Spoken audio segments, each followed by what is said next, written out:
Welcome to easy steno. Dictation 5 second बाद start होगी। Start. महोदय, यहाँ यह उल्लेखनीय है कि शीत युद्ध की समाप्ति व समाधान एशिया की घटनाओं तथा अफगानिस्तान से सोवियत सेना की वापसी से ही हुआ। अफगानिस्तान में लंबे अरसे तक चला युद्ध सोवियत संघ के अस्तित्व के लिए कष्टदायी और मुश्किल हो गया। इस भयावह युद्ध से सोवियत सेनाओं की वापसी से अनेक घटनाओं ने जन्म लिया, जिनकी परिणति शीत युद्ध की समाप्ति से हुई तथा जिसमें जर्मनी का एकीकरण तथा सोवियत संघ का विघटन शामिल है। संक्षेप में शीत युद्ध का और इस तनाव का एशिया की एकता पर दूरगामी प्रभाव पड़ा। एशिया के सभी देश यह चाहते थे कि क्षेत्र में शांति बनी रहे। चीन और सोवियत संघ का सीमा विवाद, चीन और वियतनाम का झगड़ा और भारत व चीन का सीमा विवाद उस समय की परिस्थितियों को स्पष्ट करता है। इस तरह से पाकिस्तान पूरी तरह से थाईलैंड और फिलीपींस के साथ अमेरिका के खेमे में चला गया था।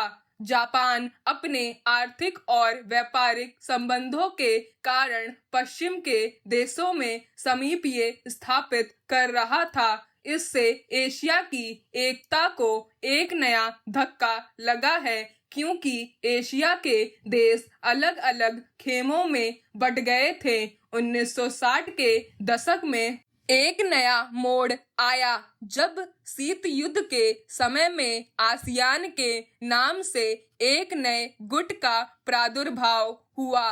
इससे दक्षिणी पूर्वी एशिया के देशों में नए आर्थिक और सुरक्षा संबंधी प्रयास किए गए। इन देशों में सांस्कृतिक एकरूपता की वजह से भी एक नए गुट ने जन्म लिया, लेकिन यह कहना कठिन होगा कि इन दक्षिण पूर्वी एशियाई देशों से समूचे एशिया की पहचान या एकता बनाने में सहायता मिली है या उससे धक्का लगा है, क्योंकि इन देशों ने अपनी नीति बहुत स्पष्ट नहीं की और केवल अपने ही गुट के अंदर भूमिपुत्र नीति को जन्म दिया। भारत भी अब आसियान का सहयोगी सदस्य बनने जा रहा है।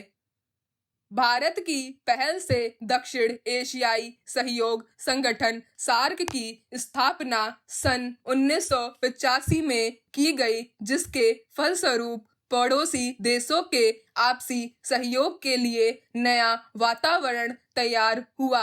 यह प्रयास सैन्य उपयोगी रूप लेता जा रहा है, जो एशिया की पहचान बनाने की ओर महत्वपूर्ण कदम है।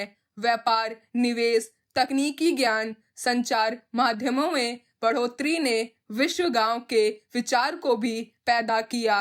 बढ़ते हुए व्यापार, निवेश, संचार एवं विज्ञान की आधुनिक तकनीकों ने पूरी दुनिया में एक दूसरे पर निर्भर रहने के नए विचारों को जन्म दिया।